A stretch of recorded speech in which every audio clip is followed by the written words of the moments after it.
IMF یعنی international monetary fund, جسے اردو میں بین الاقوامی مالیاتی فنڈ کے نام سے یاد کیا جاتا ہے۔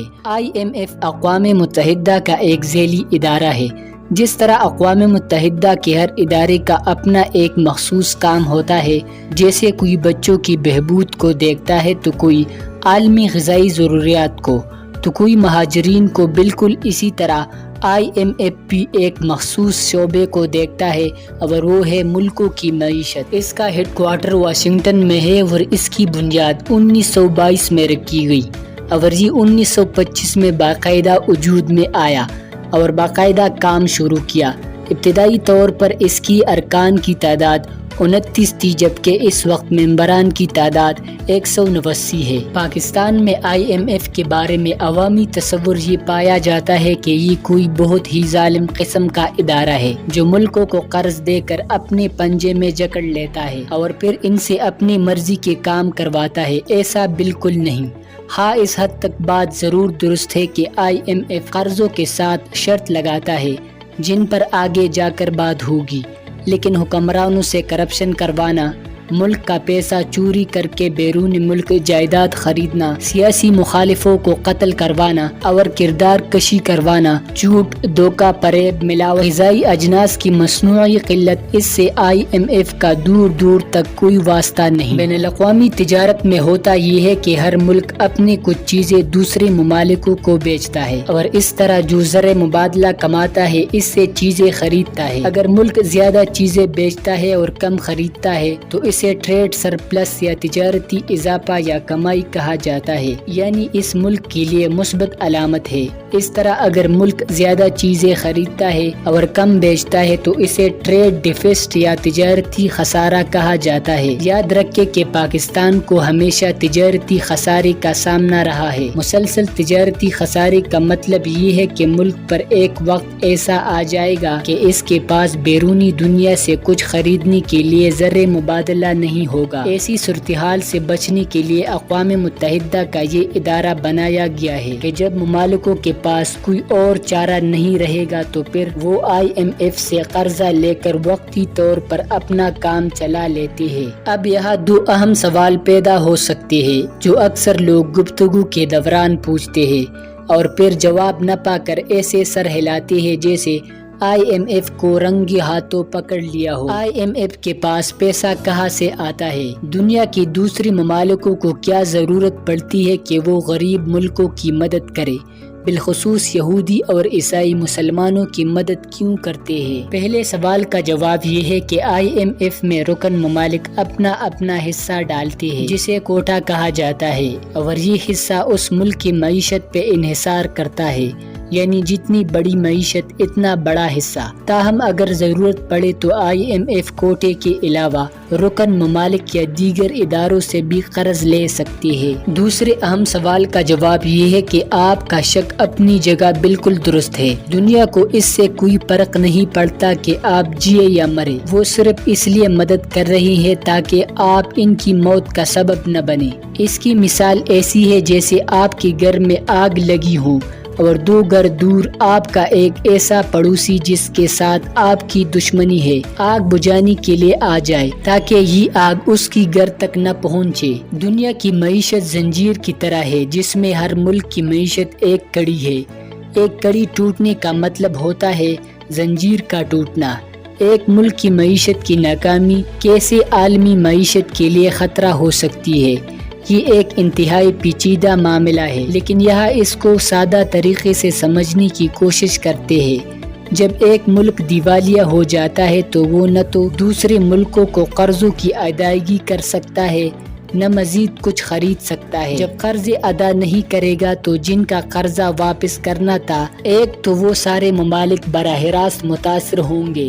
جن ممالک سے خریداری کرنی تھی ان سے خریداری رک جائے گی اور یوں ان کی معیشت کو بھی دھچکا لگے گا۔ یوں ایک ملک کی دیوالیہ پن سے براہ راست 10-15 ممالک متاثر ہوں گے، لیکن بات یہاں تک نہیں رکے گی۔ وہ جو 10-15 ممالک متاثر ہوں گے ان میں سے ہر ملک کم و بیش اتنے مزید ممالکوں کی معیشت کو متاثر کرے گی اور یہ سلسلہ چلتا رہے گا اور پوری دنیا کی معیشت تباہی کی طرف چل پڑے گی۔ ایک سوال یہ بھی ذہن میں آتا ہے کہ چھوٹی معیشت تو چلو مجبور ہے، ڈر کے مارے مدد کرتی ہے، یہ بڑی بڑی ممالک کیوں مدد کرتے ہیں؟ ان کی تو معیشت مضبوط ہے۔ اس کا جواب یہ ہے کہ ان بڑی معیشتوں کی خریداری اور گاہک یہی چھوٹی معیشتیں ہیں۔ کسی کو اسلحہ بیچتا ہے تو کسی کو غذا۔ اگر گاہک خریداری نہ کر سکے گا تو بڑی معیشتیں بھی براہ راست متاثر ہوں گی۔ چلے یہاں تک تو بات کلیئر ہو گئی کہ ٹھیک ہے، یہ ہماری جانی دشمن کافر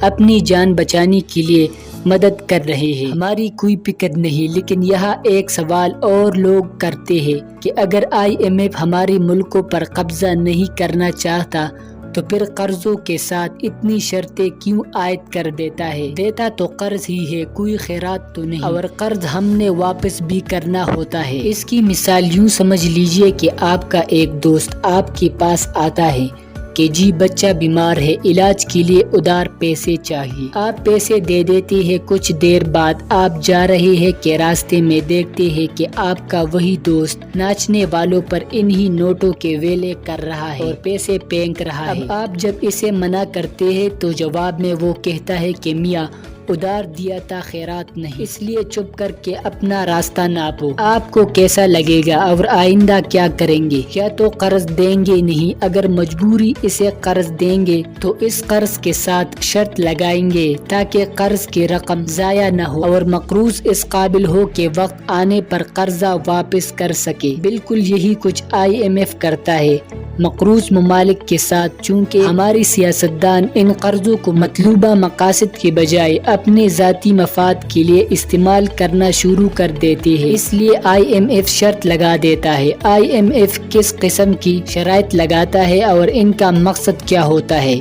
آئیے ذرا ان کا جائزہ لیتے ہیں۔ کوئی اثاثہ گروی رکھنا سوائے چند قرضوں کے جو بہت غریب ممالک کو آسان شرطوں پر دیے جاتے ہیں۔ تقریباً ہر قرضے کے بدلے IMF کوئی نہ کوئی اثاثہ گروی رکھتا ہے۔ اس وقت ہمارے موٹر ویز، جناح انٹرنیشنل ایئرپورٹ، پاکستان ٹیلی ویژن کے اثاثے، ریڈیو پاکستان کے اثاثے اور کئی دیگر اثاثے IMF کے پاس گروی رکھے ہوئے ہیں۔ ان کا IMF کو کیا فائدہ ہے؟ اگر خدا نخواستہ پاکستان وقت پر قرضہ واپس نہیں کرتا تو یہ اثاثے IMF کی تحویل میں چلے جائیں گے اور پاکستان ان کی کسی غیر ملکی چیز کی طرح فیس دے کر استعمال کر سکے گا۔ یہ تمام اثاثے پچھلی حکومت گروی رکھ چکے ہیں اور جو قسطیں ابھی واجب الادائیگی تھے وہ ادا نہ کرنے کی صورت میں ان میں سے کئی اثاثے IMF کے قبضے میں چلے گئے ہیں۔ اسی صورتحال سے بچنے کے لیے حکومت کو سخت شرائط پر قرضے ادا کرنے کے لیے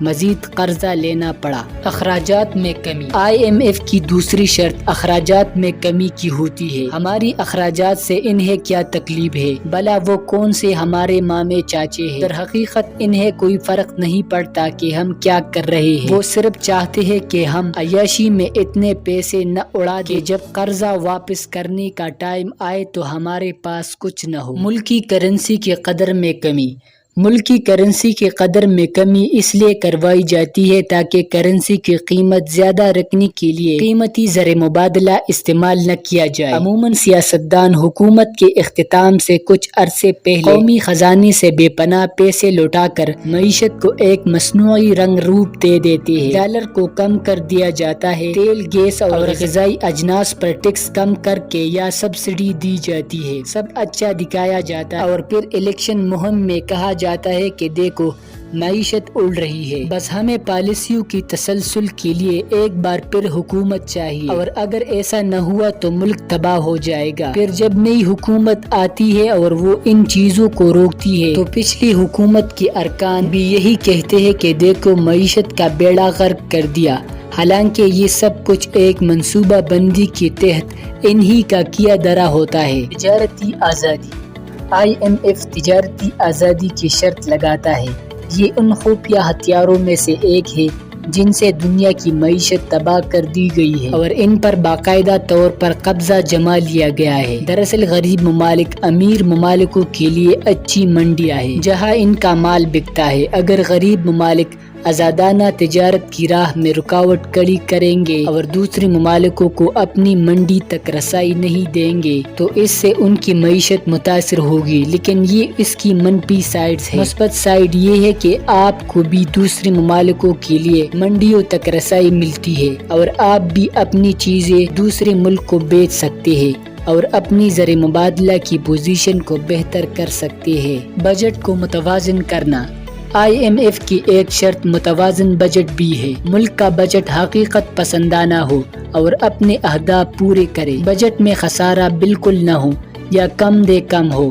لیکن بجٹ ہوتا کیا ہے؟ بجٹ سادہ ترین الفاظ میں ملک کی پوری سال کی آمدن اور اخراجات کا گوشوارہ ہوتا ہے۔ کل کتنے پیسے حکومت اکٹھا کرے گی ٹیکسوں سے اور کہاں کہاں خرچ کرے گی۔ جب ٹیکس اکٹھا نہیں کیا جاتا اور خرچہ کر دیا جاتا ہے تو اس فرق کو بجٹی خسارہ کہا جاتا ہے۔ پاکستان کا بجٹ پچھلے 50 سال سے خسارے میں ہی چل رہا ہے۔ مطلب یہ کہ آمدن کم اور اخراجات زیادہ ہے۔ اس کمی کو پورا کرنے کے لیے اندرون ملک قرضے لیے جاتے ہیں۔ اس وقت پاکستان کی مجموعی اندرونی قرضے 170 کروڑ روپے واجب الادائیگی ہے۔ سبسڈی کا خاتمہ۔ IMF کی ایک شرط سبسڈی کا خاتمہ ہے۔ سبسڈی کیا ہے؟ اگر آٹا مارکیٹ میں 50 روپے کلو ہے اور حکومت 10 روپے فی کلو سرکاری خزانے سے ادا کر کے آٹا عوام کو 40 روپے کا پہنچاتا ہے تو یہ 10 روپے فی کلو سبسڈی ہے۔ IMF کیوں اس کے خلاف ہے؟ اس کی وجہ یہ ہے کہ اس سے حکومتی اخراجات بڑھ جاتے ہیں جس سے بجٹ خسارے کا سامنا کرنا ہوتا ہے اور مقروض ملک قرضہ وقت پر ادا نہیں کر سکے گا۔ IMF کی یہی شرط ہے جس کی بنیاد پر اختلاف کی سیاستدان کہتے ہیں کہ عوام پر مہنگائی کا بم گرا دیا گیا ہے۔ یہ بم ہر حکومت گراتی ہے اور جو بھی حکومت میں نہیں رہتا یہی دعویٰ کرتا ہے کہ ان کا بم بہت چھوٹا تھا، یہ تو ایٹم بم ہے۔ حقیقت یہ ہے کہ یہ بم ساری حکومت گراتی ہے۔ ان ساری گفتگو سے یہ اندازہ لگانا مشکل نہیں ہے کہ IMF کوئی دشمن ادارہ نہیں ہے بلکہ ملکوں کی مدد کرنے والا ادارہ ہے۔ یہ بھی حقیقت ہے کہ اس کی پالیسیوں کا جھکاؤ ڈونر ممالک کی مفاد کی طرف زیادہ ہوگا، لیکن اصل مجرم IMF ہرگز نہیں۔ یاد رکھیں کہ IMF کبھی ہمارے پاس نہیں آیا اور ہمارے سر پر بندوق رکھ کر نہیں کہا کہ ہم سے قرضہ لے لو۔ قرضہ ہم نے خود لیا ہے اور پھر اس سے وقتی طور پر ضروریات پورے کر کے اور اپنے پاؤں پر کھڑا ہونے کے لیے کچھ عرصے کی بجائے وہ پیسے ہمارے حکمرانوں نے اپنی انفرادی اور اجتماعی عیاشیوں میں اڑا دیے اور پھر جا کر IMF کا دروازہ کھٹکھٹایا۔ عوام کے ذہنوں میں یہ سوال ضرور آتا ہے کہ اتنے قرضے لینے کے باوجود بھی ملک کے حالات خراب تر ہوتے جا رہے ہیں۔ یہ قرضے کی رقم آخر گئی کہاں؟ اس سوال کا جواب ڈھونڈنے کے لیے اپنے ملک میں چلنے والے ان کاروباروں کا تجزیہ کریں جو پچھلے کئی عرصوں میں کہاں سے کہاں پہنچ گئی اور پھر ان کے مالکان ڈھونڈے تو آپ کو پتہ چلے گا کہ ملک یا تو بالواسطہ یا بلا واسطہ ملک کے حکمران یا ان کی خواری ہے۔ اب اس کی کیا وجہ ہے کہ ذاتی کاروبار ترقی کر رہی ہے اور سرکاری کاروبار خسارے میں ہے؟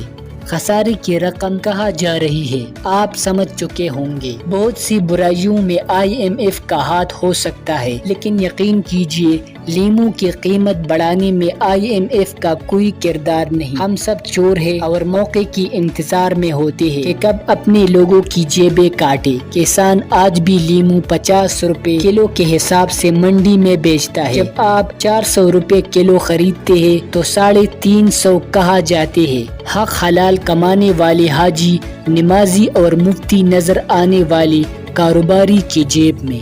امید ہے دوستو آج کی ویڈیو آپ کو اچھی لگی ہو۔ ویڈیو اچھی لگے تو ویڈیو کو لائک اور چینل کو سبسکرائب کر دیجیے اور ساتھ میں بیل کی گھنٹی کا نشان بھی پریس کریں تاکہ ہماری آنے والی ویڈیوز کی نوٹیفیکیشن آپ تک